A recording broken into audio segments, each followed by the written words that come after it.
કેમ છો વિદ્યાર્થી મિત્રો? મજામાં? ઘણા લાંબા ટાઈમ પછી મને એવું અહેસાસ થતો હશે.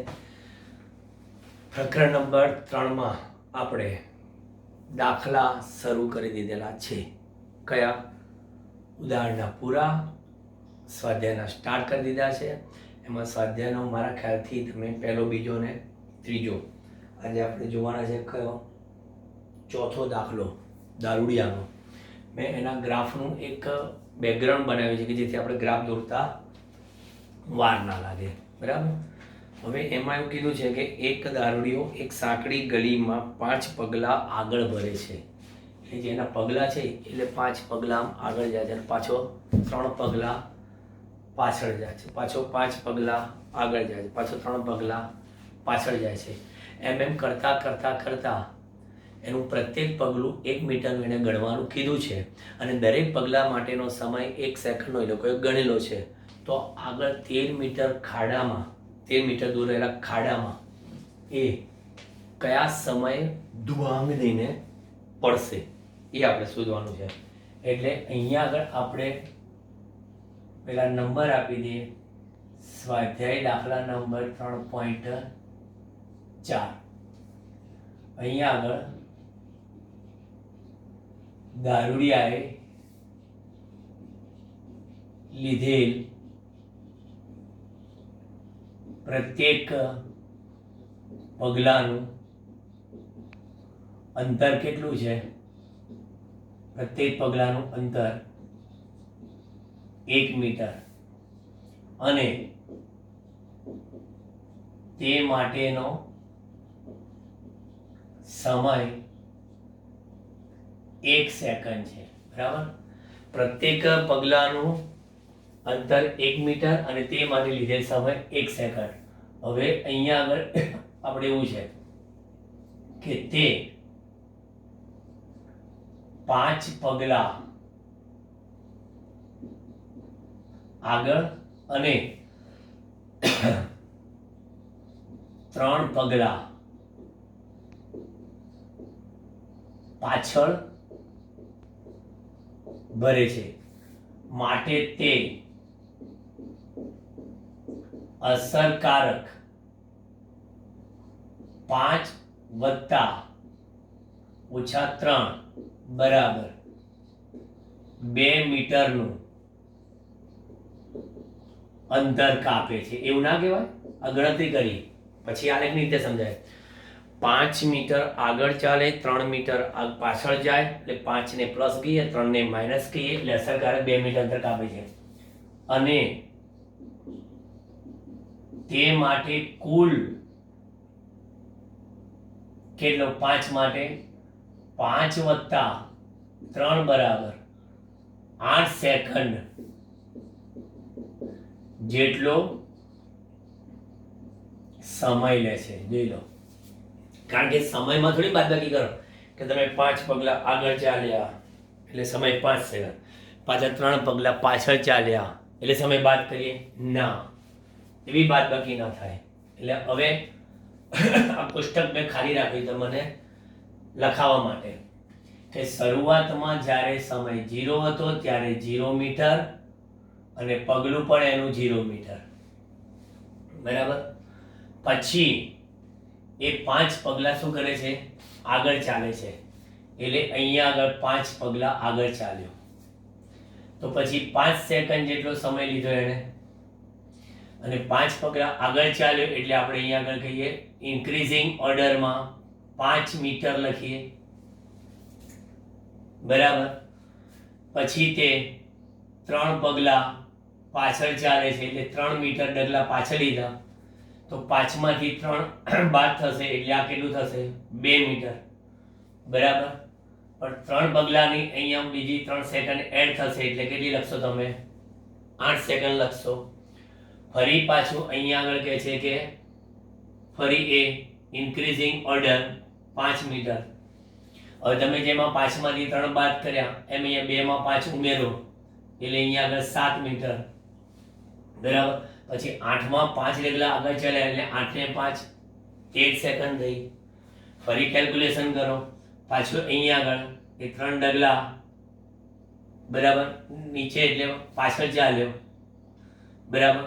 તો અહીંયા 7 માંથી 3 જશે એટલે પાછું લખશો અહીંયા આગળ 4 મીટર, પણ 13 માં અહીંયા 3 એડ થશે એટલે કે 16 સેકન્ડ. સમયનું એડિશન થશે, આ પ્લસ માઇનસ થયા કરશે. ફરી પાછું આ 5 મીટર પગલા આગળ ચાલ્યું એટલે 5 માં અહીંયા 4 ઉમેરાય એટલે 9 મીટર, પણ અહીંયા 16 માં 5 ઉમેરાય એટલે અહીંયા 21 સેકન્ડ. ફરી પાછું અહીંયા આગળ 3 ડગલા પાછળ ચાલવાનું, 3 ડગલા પાછળ ચાલ્યા એટલે 9 માંથી 3 ગયા એટલે અહીંયા આગળ 6 મીટર થયું, પણ અહીંયા આગળ ભલે 3 થયું પણ અહીંયા આગળ 21 માં 3 એડ થઈને અહીંયા કેટલી સેકન્ડ થઈ? 24 સેકન્ડ, બરાબર. ફરી પાછું કોઈ કે સાહેબ 5 પગલા આગળ ચાલે છે, તો અહીંયા પાછા 6 ને માં 5 એડ કરો એટલે 6 ને 5 11 થાય, પણ અહીંયા આગળ સેકન્ડમાં 24 ને 5 કરો એટલે અહીંયા 29 સેકન્ડ. અહીંયા એક એક પગલે એક એક સેકન્ડ એડ કરતા જઉં છું અને અહીંયા આગળ સ્ટેપ પ્લસ માઇનસ કરતો જઉં છું. પાછું 3 ડગલા પાછળ ગયો તો 11 માંથી 3 ગયા એટલે 8 મીટર થઈ ગયું, પણ તમે 29 માં 3 ઉમેર્યા એટલે કેટલા થયા? 32 સેકન્ડ. હવે એમ કરતા કરતા છેલ્લે 5 પગલા એ આગળ ચાલ્યો ત્યાં તો દુબાંગ દઈને પડ્યો એટલે 8 ને 5 13 મીટર ઊંડો ખાડો આવી ગયો, બરાબર. એટલે અહીંયા આગળ તો ખાડો આવી ગયો 13 મીટર. હવે ખાડામાં પડી ગયો તો 32 ને 5 37 એટલે માટે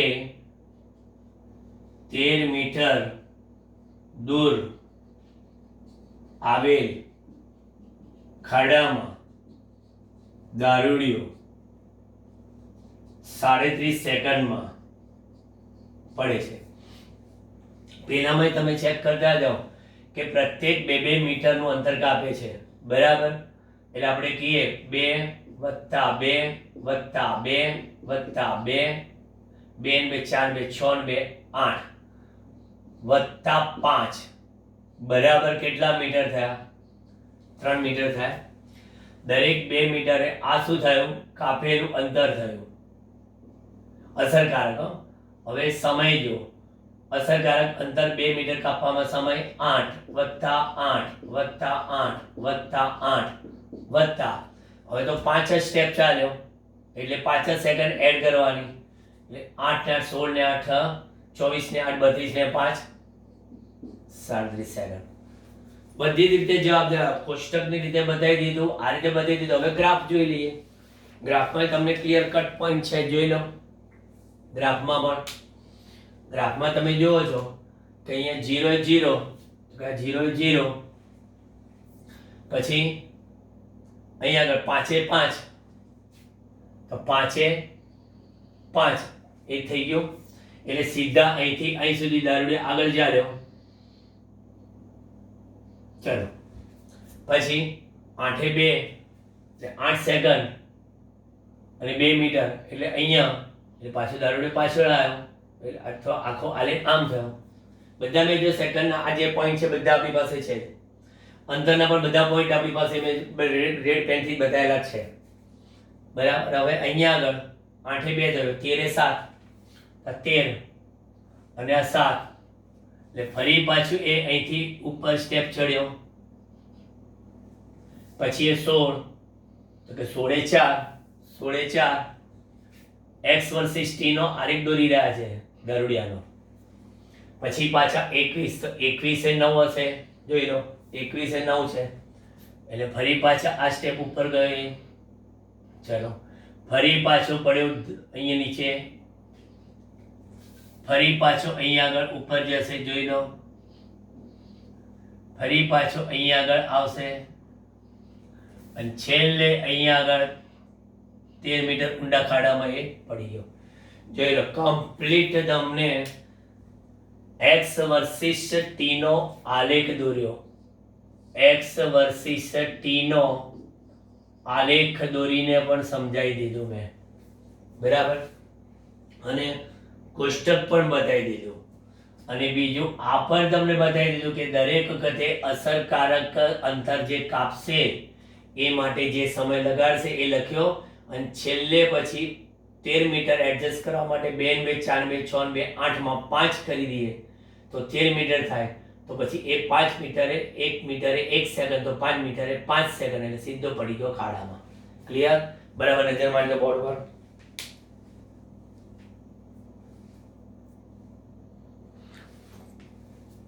પરીક્ષામાં ચોખ્ખું કહે છે કે ગમે તે એક રીતે સમજાવો, તમારે ગમે તે એક રીતે સમજાવવાનું, પરંતુ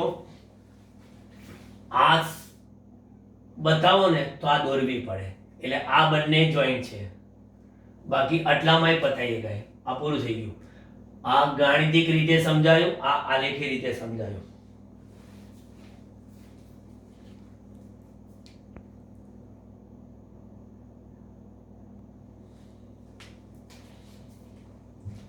હવે બીજા નાના દાખલા લઈ લઈએ અહીંથી.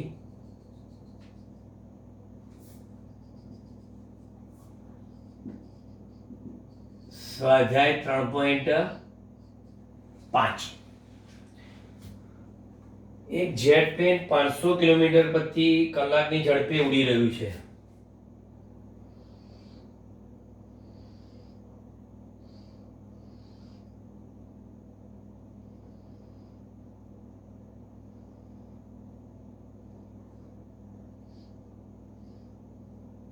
ખાલી જેટની રેખાકૃતિ દોરી અમે. આ ઉડી રહ્યું છે જેટ પ્લેન, અને અહીંયા આગળ આ છે ગ્રાઉન્ડ, જમીન. એટલે જેટ પ્લેન ઉડી રહ્યું છે એટલે આપણે કે વીજેજી, બરાબર. જી ફોર ગ્રાઉન્ડ અને જે ફોર જેટ, બરાબર. એ 500 કિલોમીટર પ્રતિ કલાકની સ્પીડે ઉડી રહ્યું છે ઉપર. હવે એમાંથી અહીંયા આગળ બળતણ નીકળે છે, પણ એ બળતણ નીકળે છે એ જેટ પ્લેનની સાપેક્ષે, બરાબર. એટલે આને આપણે કહીએ શું? હવા, એર. જે વાયુ નીકળે, બળતણનો વાયુ, એર. પણ એર વિથ રિસ્પેક્ટ ટુ જે છે એ આપેલું છે, પણ આપણે શોધવાનું છે આ એરનો વેગ જમીનની સાપેક્ષે કેટલો. એટલે અહીંયા આગળ આપણે કોઈ એક પ્લસ લેવા પડે, કોઈ એક માઇનસ. વીજેજી બરાબર કેટલો આપે છે જેટનો? 500 કિલોમીટર પ્રતિ કલાક, એટલે આપણે એનો પ્લસ લઈ લો. 500 કિલોમીટર પ્રતિ કલાક વીજેજી, જેટનો જમીનની સાપેક્ષે વેગ. પછી વાયુનો જેટ પ્લેનની સાપેક્ષે વેગ -1500 કિલોમીટર પ્રતિ અવર. કારણ શું કર્યું મેં? કારણ એ કર્યું કે એ જેટ થી વિરુદ્ધ દિશામાં નીકળે છે એનો વાયુ, બરાબર. એટલે આ વાયુ, આ જેટ, બરાબર. તો શોધવાનો છે વાયુનો જમીનની સાપેક્ષે વેગ કેટલો. તો સિમ્પલ તમારે યાદ રાખવાનો છે આપણો કોન્સેપ્ટ કે VAG એટલે કે એરનો જમીનની સાપેક્ષે વેગ, એટલે VAJ વત્તા VJG. શું કર્યું મેં? આપણે કીધું એમ A થી G, A થી J અને J થી G એટલે A થી G. ક્લિયર? A થી J અને J થી G એટલે A થી G. તો હવે AG આપણે જોવાના છે. VAJ કેટલા આપેલા છે? VAJ સાહેબ -15 જશે. અને VJG કેટલા લીધા તમે? +500.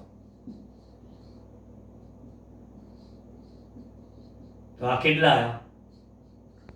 -1000 કિલોમીટર પ્રતિ અવર. લો, આ દાખલાનો જવાબ થઈ ગયો કહેવાય. કેટલું સરળ! આટલું સરળ તો પેલા કદીએ નહોતું. 3.6 જોઈએ, એ પણ નાનો છે. સુરેખ રાજમાર્ગ પર 126 કિલોમીટર પ્રતિ કલાકની સ્પીડે દોડી રહેલી એક કાર 200 મીટર અંતર કાપીને ઊભી રાખવી છે. હવે 126 કિલોમીટર પ્રતિ કલાકની સ્પીડ,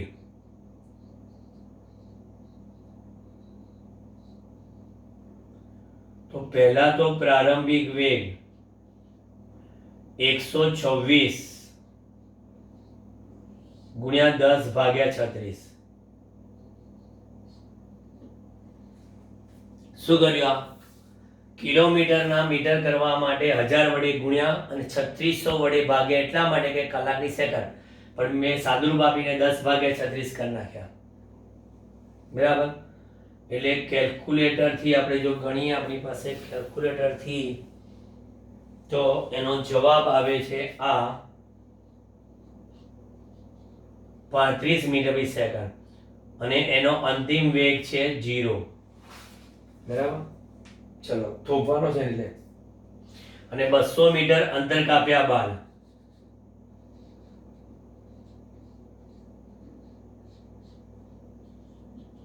બરાબર થોભી છે, તો કારનો પ્રતિ પ્રવેગ કેટલો? બોલો, કારનો પ્રતિ પ્રવેગ કેટલો? અને કારને સ્થિર થવા માટે કેટલો સમય લાગશે?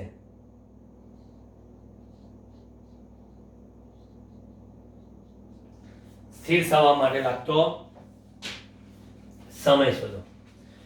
સૌથી પહેલા શોધીએ આપણે ટ્વાઇસ એડી બરાબર v square minus v0 square પરથી. ટ્વાઇસ a ઇન્ટુ ડી 200 આ 0 માઇનસ 35 નો વર્ગ. બરાબર? ચાલો, આ 1 થશે. એટલે અહીંયા આગળ માટે 400 a બરાબર માઇનસ 35 ગુણ્યા 35, એટલે a બરાબર માઇનસ 35 ગુણ્યા 35 ભાગ્યા 400. એટલે પ્રતિ પ્રવેગ મને ગણતરી કરતા કેટલો મળે છે? પ્રતિ પ્રવેગ 3.06 મીટર પ્રતિ સેકન્ડ સ્ક્વેર માઇનસ 3.06 મીટર પ્રતિ સેકન્ડ. એટલે કારનો પ્રતિ પ્રવેગ આવ્યો આટલો. ચલો, આ એક જવાબ શોધાઈ ગયો. હવે બીજો શું માંગ્યો છે? કારને સ્થિર થવા માટે કેટલો સમય લાગશે? કારને સ્થિર થવા માટે લાગતો સમય v બરાબર v0 વત્તા at પરથી સ્થિર થવું છે, એટલે અહીંયા 0 બરાબર v0 વત્તા at. બરાબર? એટલે કિંમત મૂકશો એટલે 0 બરાબર v0 આપણે કેટલા છે? 35 માઇનસ આ કેટલા રહ્યા તમે? 3.06 ઇન્ટુ t. તો t બરાબર 35 ભાગ્યા 3.06, કે પોઝિટિવ સમય આને આ બાજુ લઈ જશો તો 35 ભાગ્યા 3.06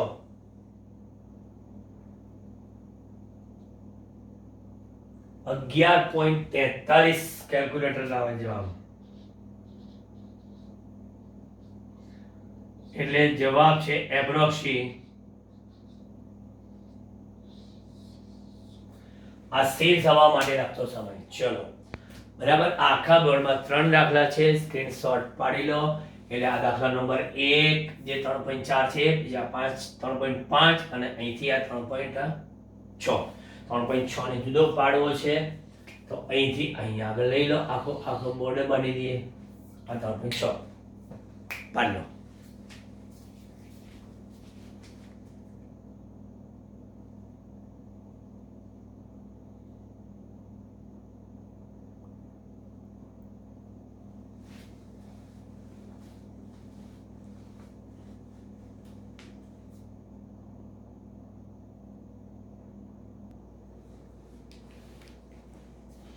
ચલો ને,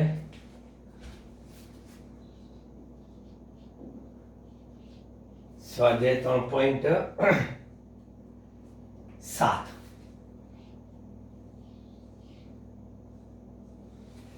જો 400 મીટર જેટલી સમાન લંબાઈ ધરાવતી બે ટ્રેનો એ અને B, LA LB 400 metre, train A ની લંબાઈ ટ્રેન B ની લંબાઈ 400 મીટર, બે સમાંતર રેલવે ટ્રેક પર 72 કિલોમીટર પ્રતિ કલાકની ઝડપે એક જ દિશામાં દોડી રહી છે. એટલે બંનેની સ્પીડ VA બરાબર VB બરાબર 72 કિલોમીટર પ્રતિ અવર. હવે 72 એટલે આપણે 9 નો આંક કે જે 9 ઈઠ્ઠા 72 બરાબર, તો પછી 25 ઈઠ્ઠા 200 એટલે કે 20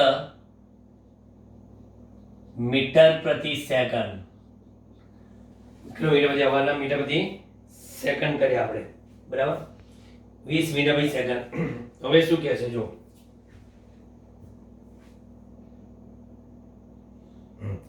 ટ્રેન A ટ્રેન B કરતા આગળ છે, આ ખાસ ધ્યાન રાખજો. ટ્રેન A ટ્રેન B કરતા આગળ છે. એટલે અહીંયા A છે, અહીં B છે અને એક જ દિશામાં આમ દોડી રહી છે.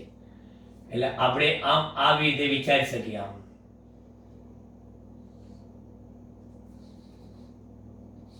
સમાંતર ટ્રેક એટલે આપણે કઈ એક્સિડન્ટ નથી કરવાનો,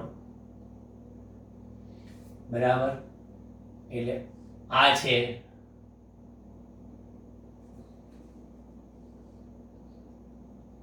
બરાબર, સ્પીડ પછી બતાવીએ. Train A sorry train A train B કરતા આગળ છે. આખી ટ્રેન B ની લંબાઈ, આ ટ્રેન A ની લંબાઈ, બરાબર. આ રીતના આ બંનેની સ્પીડ VA અને VB એક જ દિશામાં. ચલો પછી ટ્રેન B નો ડ્રાઈવર એને ઓવરટેક કરવાનું વિચારે છે.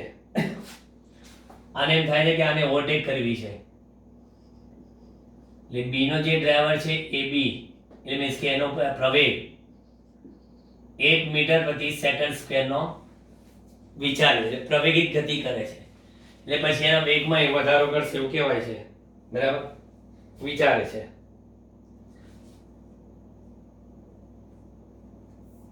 અને 50 સેકન્ડ બાદ ટ્રેન B નો ગાર્ડ ટ્રેન A ના ડ્રાઈવરની આગળ થઈ જાય છે, બરાબર.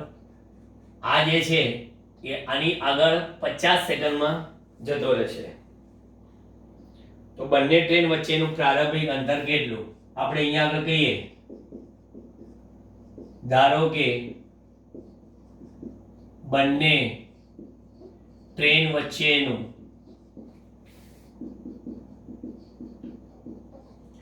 પ્રારંભિક અંતર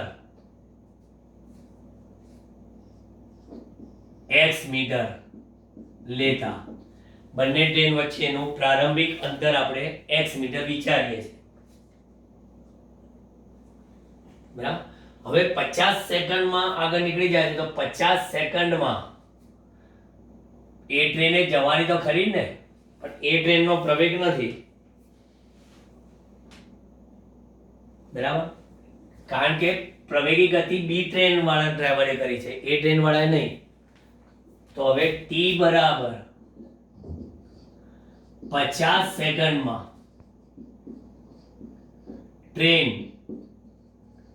A દ્વારા કપાતું અંતર, distance covered by the A train, DA બરાબર શું થશે? VA into T. કારણ એનો પ્રારંભિક વેગ કેટલો છે? 20, બરાબર. પ્રવેગ એનો 0, કે એનો વેગ અચળ જાળવી રાખે છે, સોરી, વેગ અચળ હતો એનો પ્રવેગ 0, કારણ કે A બરાબર 0. ઓકે, તો પછી ડીએ બરાબર 20 ગુણ્યા 50. યાદ રાખજો 1000 મીટરનું અંતર કપાઈ ગયું ટ્રેન એ દ્વારા. ટ્રેન એ દ્વારા 1000 મીટર અંતર કપાઈ ગયું અને ટી બરાબર 50 સેકન્ડમાં ટ્રેન બી દ્વારા કપાતું અંતર કેટલું? તો ડીબી બરાબર એનો પ્રારંભિક વેગ વીબી ઇન્ટુ ટી વત્તા 1/2 એબી ઇન્ટુ ટી સ્ક્વેર. કેમ આવું લખ્યું? v0 t વત્તા 1/2 at સ્ક્વેર. v0 એટલે એનો પ્રારંભિક વેગ vb કેટલો છે આપણને ખબર છે કે 20 મીટર પ્રતિ સેકન્ડ, એટલે db બરાબર 20 ગુણ્યા 50 વત્તા 1/2. કેટલા પ્રવેગ એને પ્રાપ્ત કર્યો? a અને 50 નો સ્ક્વેર એટલે કે 1000. અહીંયા આગળ કેટલા થશે? 1250. અડધું થઈ ગયું ને, એટલે 2250 મીટર. બરાબર. હવે આપણે કીધું છે એને કે હવે ટી બરાબર 50 સેકન્ડમાં એ લખ્યું છે કે ટી બરાબર 50 સેકન્ડમાં ટ્રેન બી નો ગાર્ડ ટ્રેન એ ના ડ્રાઈવરની આગળ જતો રહે છે. 50 સેકન્ડમાં ટ્રેન બી નો ગાર્ડ એટલે ગાર્ડનો ડબ્બો, બરાબર, ટ્રેન બી નો ગાર્ડ નહીં પણ એના ગાર્ડનો ડબ્બો ટ્રેન એ ના ડ્રાઈવરની આગળ નીકળી જાય છે. એટલે માટે આ ડીબી ખરેખર જે તમે 2250 લાવે ને કે જે 50 સેકન્ડમાં એને ઓવરટેક કરી દીધું, બરાબર, આટલું, તો એ ખરેખર ડિસ્ટન્સ કેટલું થાય ખબર છે? તો કે બે ટ્રેન વચ્ચેનું પ્રારંભિક અંતર એ તો કટ થઈ ગયું પહેલા, બરાબર, વત્તા ટ્રેન બી જે છે એના ડબ્બાએ પોતાનું આખી લંબાઈ જેટલું અંતર કાપી લીધું, આ વત્તા એલે આનું આખું ક્લિયર કરી દીધું, વત્તા ડીએ. આ આખું એનું શું થઈ ગયું? ડિસ્ટન્સ થઈ ગયું ટોટલ.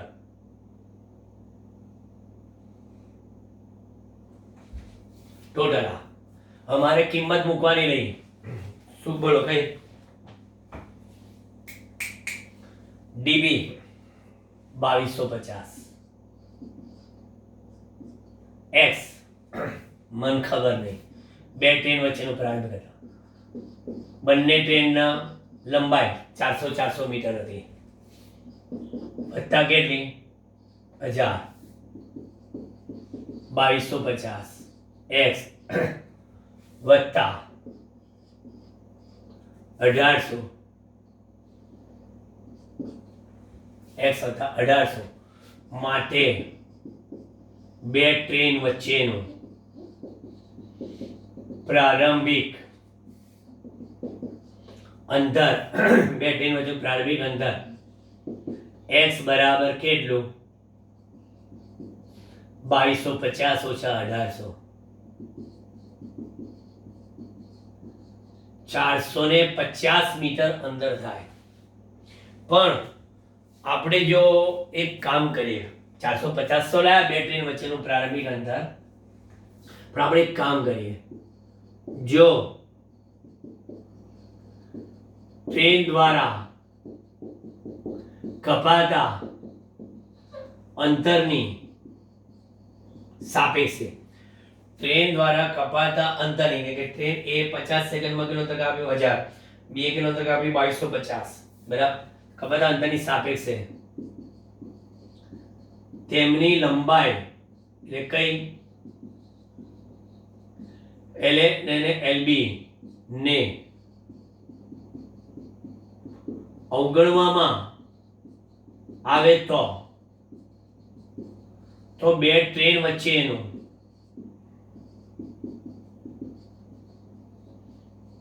પ્રારંભિક અંતર x બરાબર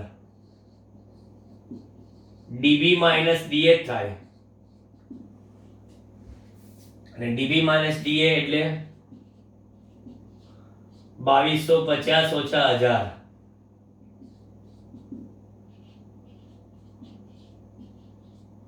1250 મીટર બે ચોઈસ છે તમારી પાસે કાં તો આ અવગણો તો આ અને ન અવગણો તો આ ક્લિયર દિમાગમાં કે બંનેનું અંતર આપ્યું હતું બંનેનો પ્રારંભિક વેગ આપ્યો હતો બંને આછળ વેગથી જતા હતા પ્રારંભિક પછી થયું કે ટ્રેન એ આગળ છે ટ્રેન બી પાછળ છે ટ્રેન બી ને એને ઓવરટેક કરવાનું વિચારે છે તો 50 સેકન્ડ બાદ તે ઓવરટેક કરી જાય છે પણ 50 સેકન્ડ બાદ આ ઓવરટેક કરે તો ટ્રેન એ થોડી ત્યાં ઊભી હતી એને તો કાપ્યું અંતર પણ એનો પ્રવેગ 0 છે કારણ કે એની સ્પીડ અચળ છે એટલે ઝડપ અચળ તો પ્રવેગ 0 તો એનું કાપેલું અંતર બરાબર વેગ ગુણ્યા સમય એટલે 1000 મીટર પણ ટ્રેન બી એ પ્રવેગી ગતિ કરે છે ત્યારે એનું કાપેલું અંતર v0t = 1/2 નો ઉપયોગ કર્યો તો v0t માં v0t = 1/2 ની કિંમત હતી 2250 1000 મીટર આ 2250 હવે 50 સેકન્ડમાં આ શું છે b નો આ ગાઢ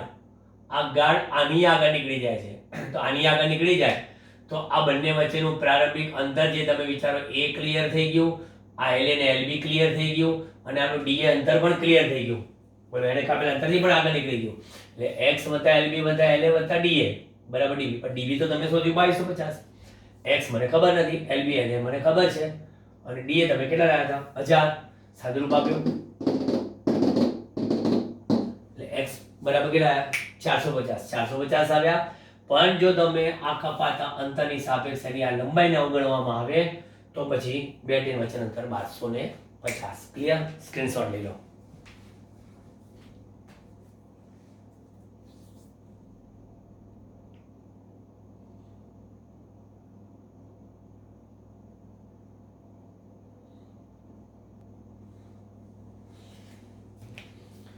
ચાલો હવે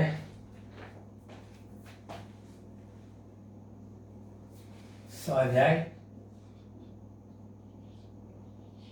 3.8 એક દ્વિમાર્ગી રસ્તા પર કાર એ 36 કિલોમીટર ઝડપે ગતિ કરે છે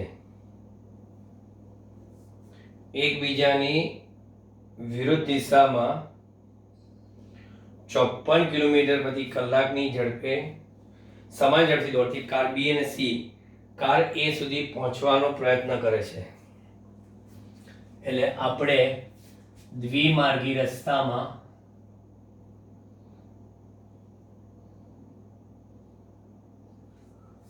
આ રીતે વિચારીએ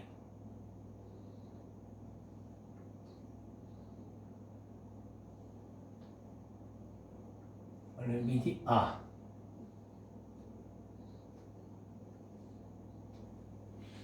બરાબર હવે આ બે કાર છે B અને C એ પરસ્પર વિરુદ્ધ દિશામાં ગતિ કરે છે અને આ એ કાર આ દિશામાં છે હવે કહે છે કે આ બંને વચ્ચેનું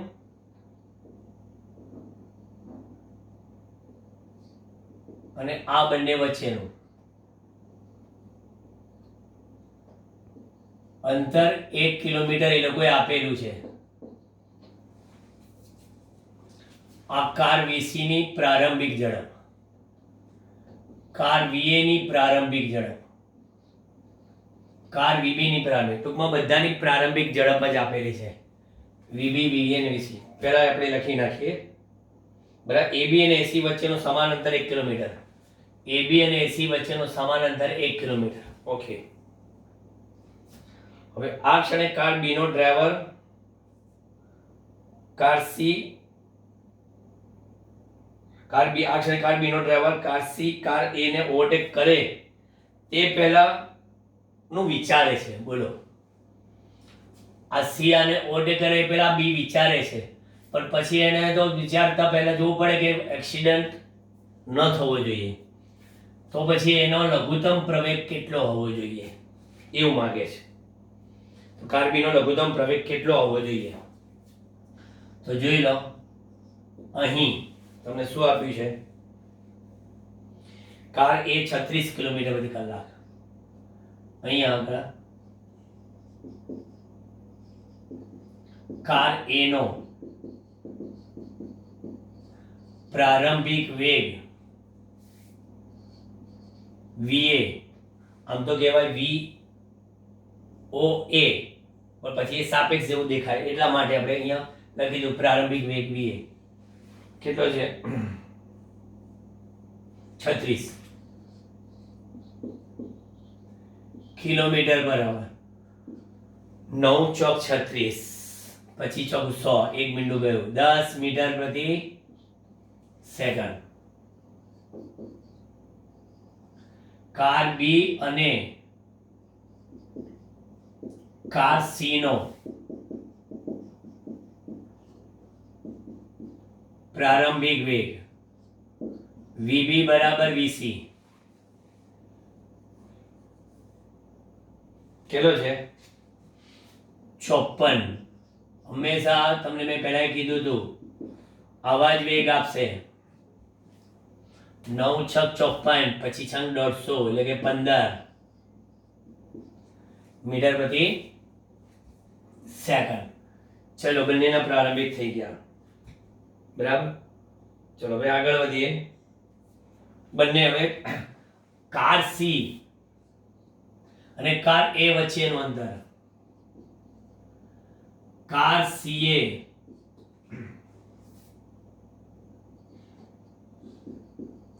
1 કિલોમીટર બરાબર 1000 મીટરનું અંતર કાર એ ની સાપેક્ષે કાપે તે માટે લાગતો સમય. આ સી અહીંયા આમ અંતર કાપે પણ એની સાપેક્ષે કાપે તે માટે લાગતો સમય શોધવો. તો પહેલા લખીશું અહીંયા આગળ કાર સી નો કાર એ ની સાપેક્ષે વેગ, સી નો એ ની સાપેક્ષે વેગ વીસી માઇનસ વીએ. વીસી માઇનસ વીએ. પણ હવે કોઈ એક પોઝિટિવ લઈ લો તમે, બરાબર, કારણ કે બંને પરસ્પર વિરુદ્ધ દિશામાં છે. બરાબર. તો વીસી આપણે જે કારનો વેગ છે કેટલો છે? 15, એનો લખું -15. બરાબર. અને એ કેટલો છે? 10, એટલે કે -25 મીટર પ્રતિ સેકન્ડ. બરાબર. એટલે આ એનો સાપેક્ષ વેગ થયો. તો માટે સમય t બરાબર વીસીએ ભાગ્યા કેટલું? સોરી, ડિસ્ટન્સ ભાગ્યા કેટલું? 20. સમય બરાબર અંતર ભાગ્યા વેગ. અંતર કેટલું હતું? 1 કિલોમીટર. પણ આ નેગેટિવ નહીં લેવાનું, પોઝિટિવ. 40 સેકન્ડમાં સીએ આ અંતર કાપ્યું. તો આને પણ એટલું જ અંતર કાપવાનું છે, એને સમય એટલો લાગવાનો છે, પણ એ ઓવરટેક કરે એ પહેલા એક્સિડન્ટ પણ એને નિવારવું જોઈએ ને. બરાબર. તો હવે એના માટે શું લખશો તમે? જો હવે લખી છે કાર બી નો ડ્રાઈવર અથવા તો કાર બી નો કાર એ ની સાપેક્ષે પ્રારંભિક વેગ. બરાબર. કાર બી નો કાર એની સાપેક્ષે પ્રારંભિક વેગ, આ પણ શું છે, કાર સી નો કાર એની સાપેક્ષે પ્રારંભિક જ વેગ છે, હું તમને કહી દઉં. બરાબર, એને કહો v0 બરાબર, એટલે કે આપણે કહે છે કે b નો એની સાપેક્ષે છે, એટલે કે vb માઇનસ va છે.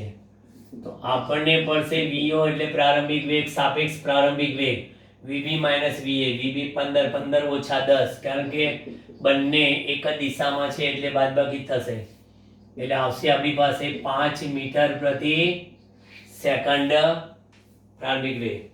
હવે આપણે કહીએ, હવે અકસ્માત નિવારવા માટે કાર બી નો લઘુત્તમ પ્રવેગ AB હોય તો, લઘુત્તમ પ્રવેગ AB હોય તો dB બરાબર v0t વત્તા 1/2 ABT સ્ક્વેર. આ કેટલા મીટરનું અંતર કાપવું છે? 1 કિલોમીટર એટલે 1000 મીટર. v0 કેટલા લાયા? 5. સમય કેટલો છે? 40. એટલે આ 40 સેકન્ડમાં કાપે તો આની ઝડપ પણ એટલી જ છે, તો એ પણ કેટલું અંતર કાપે? 40 સેકન્ડમાં. બરાબર, 1/2 AB ઇન્ટુ કેટલા? t સ્ક્વેર એટલે કે 1600.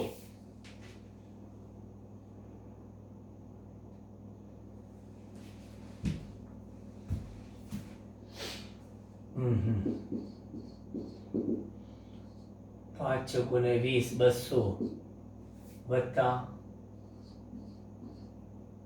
800 AB એટલે 800 બરાબર 800 AB માટે લઘુત્તમ પ્રવેગ કેટલો આવ્યો? 1 મીટર પ્રતિ સેકન્ડ સ્ક્વેર નો લઘુત્તમ પ્રવેગ આવ્યો.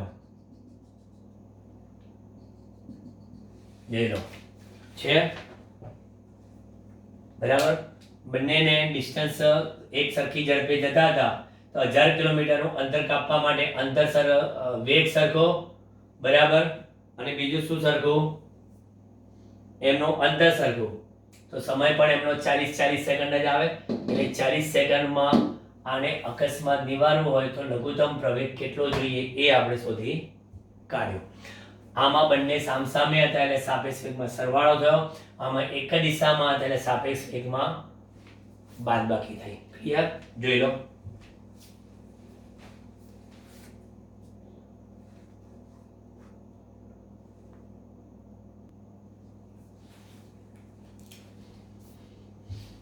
ચાલો હવે આજનો છેલ્લો દાખલો જોઈ લઈએ આપણે. સ્વાધ્યાય 3.9. બે શહેર A ને B નિયમિત બસ સેવા દ્વારા એકબીજા સાથે જોડાયેલા છે. બે શહેરો બરાબર, અમદાવાદ ને બરોડા આપણે કહીએ, બસ સેવા દ્વારા જોડાયા તથા પ્રત્યેક T મિનિટ પછી બંને બાજુ બસો દોડે છે. બરાબર, T મિનિટ પછી કોઈ એક વ્યક્તિ 20 કિલોમીટર કલાકની ઝડપે સાયકલ દ્વારા A થી B તરફ જઈ રહ્યો છે. ત્યારે તે નોંધે છે કે પ્રત્યેક 18 મિનિટ પછી એક બસ તેની ગતિની દિશામાં તથા પ્રત્યેક 6 મિનિટ પછી તેની વિરુદ્ધ દિશામાં પસાર થાય છે. તો બસ સેવા સમય કેટલો હશે ને બસની ઝડપ કેટલી હશે? તો આપણે કહીએ કે ધારો કે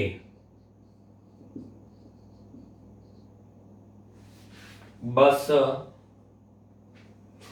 સેવા સમય T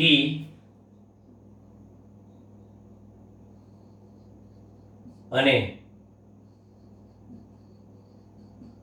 અચળ ઝડપ v કિલોમીટર પર અવર છે.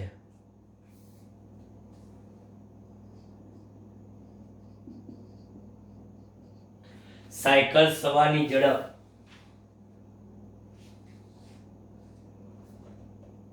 બરાબર આપણને કેટલી આપેલી છે?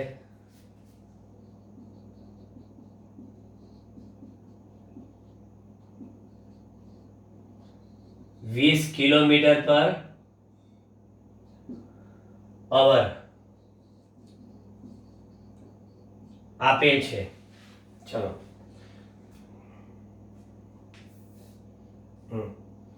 સાયકલ દ્વારા A થી B તરફ જઈ રહ્યો છે, બરાબર, અને એ જ આ જે છે સાયકલ સવારની ઝડપ A થી B તરફ એ આપેલ છે, અને પ્રત્યેક 18 મિનિટ પછી એક બસ તેની ગતિની દિશામાં જાય છે. હવે નંબર 1,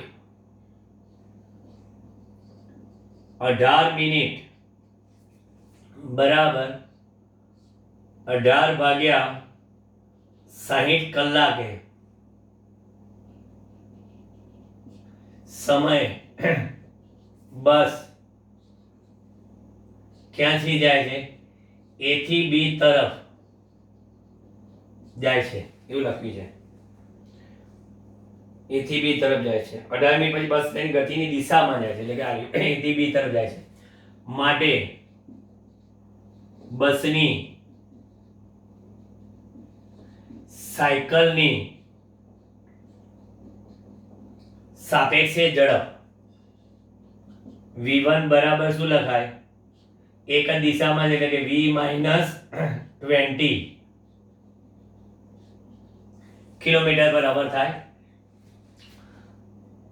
સાપેક્ષ ઝડપ, કારણ કે એક જ દિશામાં આ બસની ઝડપ, આ સાયકલ સવારની ઝડપ એક દિશામાં, એટલે સાપેક્ષ એટલે માટે કેપિટલ T સમયમાં બસ દ્વારા કપાતું અંતર કેટલું? તો કે v ગુણ્યા કેપિટલ T, v ગુણ્યા કેપિટલ T. તો પછી આપણને ખબર છે કે વેગ બરાબર શું? તો કે કાપેલું અંતર ભાગ્યા તે અંતર માટે લાગતો સમય, એટલે કે 18/60 લખાય. વેગ બરાબર સાપેક્ષ વેગ બરાબર કાપેલું અંતર ભાગ્યા તે માટે લાગતો સમય. તો ઇમ્પ્લાઇઝ લખો કે v1 એટલે v - 20 બરાબર vt upon 18/60. તો આપણે એક કામ કરીએ, 18/60 ને સૂત્ર કરતા બનાવી દઈએ. તો લખશો vt ભાગ્યા v - 20 સમીકરણ નંબર 1. ચલો આ સમીકરણમાં તો કોઈને કઈ તકલીફ ના પડી, બરાબર. A થી B તરફ સાયકલ વાળો જવાય છે, એ તો એની ઝડપ બદલતો નથી, પણ એને જોયું કે 18 મિનિટમાં બસ એની દિશામાં ગઈ, એટલે બસની સાયકલ સવારી સાપેક્ષે ઝડપી, બસે કાપેલું અંતર લીધું, બરાબર. તો આપણે ખબર છે કે વેગ બરાબર અંતર ભાગ્યા સમય લીધું, પણ આપણે આ સમય 18 મિનિટ હતો એને મેં કલાકમાં લીધો, કારણ કે v1 મારે શું છે? કિલોમીટર બધી કલાક છે. ઓકે, તો આ એને સૂત્ર કરતા બને 18/60 ને, એટલે કામ ફૂલ થઈ ગયું, બરાબર. હવે શું કરશો? હવે બીજા સ્ટેપમાં 18 મિનિટમાં તે સાયકલ સવારી દિશામાં ગયો ને, પણ પછી શું કીધું છે ને? પ્રત્યેક 6 મિનિટ પછી તેની ગતિની વિરુદ્ધ દિશામાં પસાર થાય છે, બરાબર. એટલે અહીંયા આગળ 6 મિનિટ એટલે 6/60 કલાકમાં બસ B થી A તરફ જાય છે, માટે તેની સાયકલની સાપેક્ષે ઝડપ v2 કેટલા થશે? આ જેમ એક જ દિશામાં એટલે v - 20, હવે દિશામાં એટલે v + 20 કિલોમીટર પર અવર લખાય. ઓકે, તો પછી તરત જ લખશો કે માટે આટલા સમયમાં અંતર એટલું છે, એટલે v2 બરાબર t સમયમાં કપાયેલું અંતર અને ભાગ્યા હવે સમય કેટલો લાગ્યો? 6/60, એટલે કે 6/60 vt/v2, એટલે કે vt/v + 20. આને સમીકરણ નંબર 2 કહી દો. ક્લિયર છે? ચેન્જ છે માત્ર અહીંયા સમય ચેન્જ કર્યો ઓવરટેકિંગ નો, બરાબર.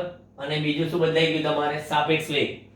કારણ કે બસ સાયકલની દિશામાં ગઈ અને બસ સાયકલની વિરુદ્ધ દિશામાં એને 18 મિનિટ સમય લગાડ્યો, વિરુદ્ધ એને 6 મિનિટ. પણ મિનિટે મેં કલાકમાં એટલા માટે ફેરવી કે મારા બધા કિલોમીટર પ્રતિ કલાકમાં ઝડપ આપેલી છે, એટલે બસની પણ ઝડપ મને કિલોમીટર કલાકમાં જ મળશે. હવે સમીકરણ નંબર 1 અને સમીકરણ નંબર 2 નો ગુણોત્તર લઈ લો તો જરા. ચલો ફટાફટ. Fastest finger fast. 18/60, 6/60 બરાબર. VT ભાગ્યા V - 20, V + 20 ભાગ્યા VT. 60 કેન્સલ, VD કેન્સલ, 6 તરીને 18 એટલે 3, V + 20, V - 20, 3V - 60, V + 20. V આ બાજુ આવે એટલે 2V, આ પેલી બાજુ જાય તો 60 + 20 80. 40 km/h થાય. આ બસની અચળ ઝડપ 40 km/h હતી. માટે બસ સેવા સમય શોધવો છે. હવે તો બસ સેવા સમય ગમે તે એક પરથી શોધી કાઢો. 18/60 VT upon V - 20, 40T ભાગ્યા 40 - 20, એટલે કે 18/60 40T ભાગ્યા 20. બોલો, અહીંથી આ 20 તરી 60 અને 3 6 18.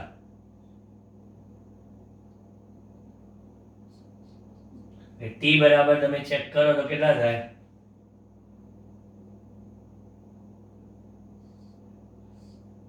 6/40 કલાક થાય. બરાબર. મારા ખાતે જલ્દી ચેક કરી લે. એક જ મિનિટ. Check it. ઓકે છે. બરાબર ને? આટલા કલાક થાય. બરાબર. હવે એટલા કલાકની મિનિટ કરવી હોય તો 6 ગુણ્યા 60/40, 9 મિનિટ સમય બસ સેવા સમય, કાં તો 6/40 કલાક. બરાબર. આ પણ બહુ મસ્ત દાખલો છે આખો તમારે. કેલ્ક્યુલેશન કરતા કન્વર્ઝનમાં ધ્યાન રાખજો તમે ખાસ, કે તમે કિલોમીટર પ્રતિ કલાકમાં લો છો તો તમારે બસ સેવા સમયમાં અહીંયા આગળ 18 મિનિટ આપવી હોય તો તમારે એને કલાકમાં ફેરવવી પડે તો જ આ થાય. બરાબર. એટલે તમારે છેલ્લે જે કિંમત મૂકશો તો એ તમારે કલાકમાં ફેરવી છે, એટલે બસ સેવા સમય પણ કલાકમાં જ આવશે અને પછી એને 60 વડે ગુણો એટલે મિનિટમાં આવે. કમ્પ્લીટ. સ્ક્રીનશોટ. નેક્સ્ટ લેક્ચરમાં મળીએ આગળ દાખલામાં.